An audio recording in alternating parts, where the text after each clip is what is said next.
1 year and 2 weeks post-op from my left rotator cuff surgery. Yes, you're seeing this correctly on my right side. I'll get to that in a minute. I want to focus on the bright side, which is how I'm doing at a year and more with my left shoulder. A few of you even commented that, hey, how are you doing? I'd love to see a year video, so I'm making this kind of for you. Plus, I can kind of document my journey again a little bit on how the side's different. A lot of the things are the same, but some things have been different. I'll talk about that at the end. So left side is great. Great range of motion all the way around. Those of you who've had rotator cuff surgery know how difficult the behind the back one is. I think it's even better than pre-surgery and even maybe years before that. And across the front is doing great too. The other thing is I can lift 15 pounds and maybe more, but right now just to kind of show in the video that my left, I've regained a lot of my strength back and I'm still working towards getting to 100%. Kind of got slowed down by the right side, as you can see. The scars look really good, I think, and that's kind of given me hope to use that bio oil and sunscreen again on this side.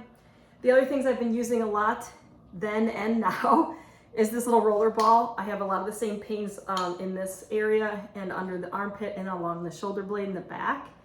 I also had this time a little bit more spinal pain, I think because I was leaning over a lot in the sling. So make sure that you keep your sling a little bit more to the side and up on correctly. The other thing too is this time around, they put this clippy thing right here in the back. And my physical therapist and I finally realized that it was like backwards because it's really hard to put on and clip behind your back. So if you have that, make sure this little clippy thing is in the front. The other thing I use a lot now, especially since I've become a lefty out of necessity, are like flossers and anything that just makes using your other hand, in this case my non-dominant hand, easier. I will say this time around too, the other thing is I drop a lot more. I didn't remember that the first time, but probably because I'm not a lefty and like spatial distance, I'm not used to using this hand. I also this time around used I call it my Stingray. The cold pack uses a lot of ice. I even got a cooler this time that I kept in the garage, but ice was definitely a trick. Finally realized later on, I probably, because I don't have an ice maker, to buy more ice trays.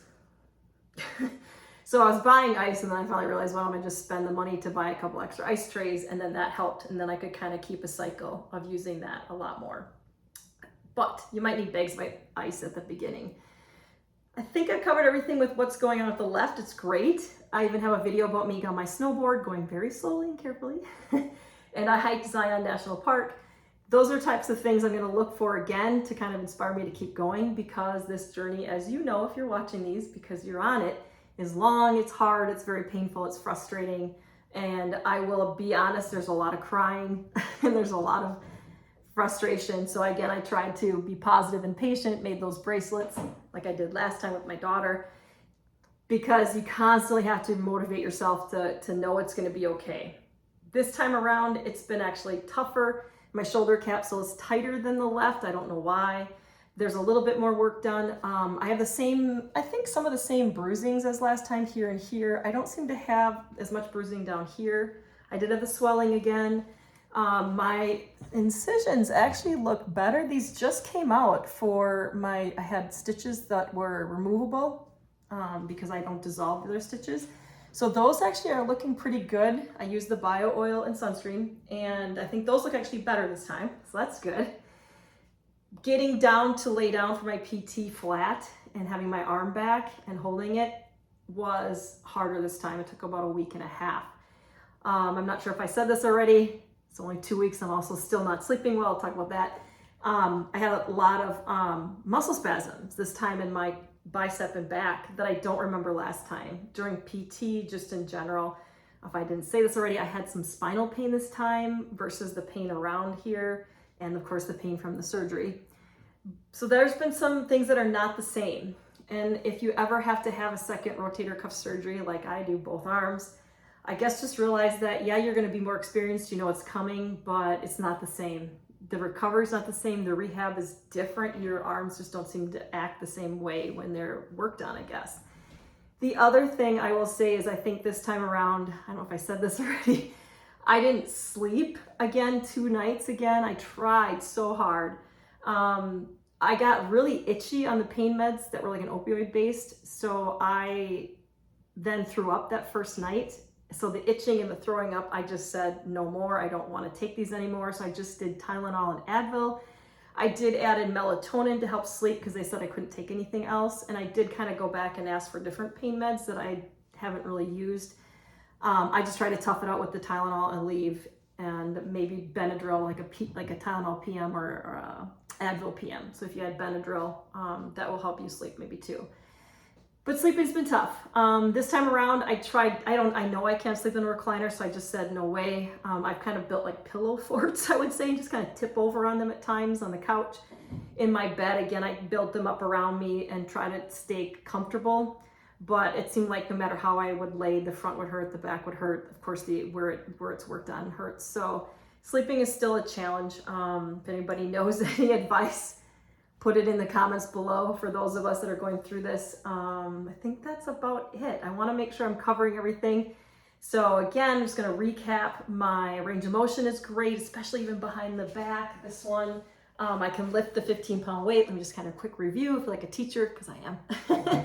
And I really liked using this a lot more, but it does take help. I put it on one time by myself and it took forever. So it's kind of possible, and I can talk about that if you want to put it on yourself, but it's really challenging. Having this was helpful. Get the cane versus my little plastic golf club like I used last time. That nice, just a cane you can get any department store, Walmart, Walgreens, CVS. And yeah, and that they're different process, different rehab that you're going to go through. Even though my surgeries were practically identical, same surgeon, same physical therapists, and same me, right, within a year. The other thing too is, get help with this if you don't think it's on right. Maybe they didn't put it on right. And again, as I try to tell myself, because this is very painful, I cry a lot, I'm not going to lie. Stay positive, stay patient. That's my mantra. Somebody in one of the videos shared their mantra, love it. Kind of basically toughen up, buttercup. It's not gonna be fun, but you gotta do it. So kind of keep that mindset that it's not easy. Don't be too hard on yourself. Have a lot of support, because I really think without people helping you, or people have brought me food and taken care of me, and that has been super helpful, because you really can't do a lot that first week.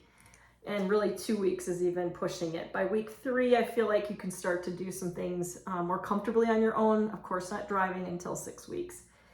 I think that's it. So if I missed anything, or you have any questions or comments, put it below.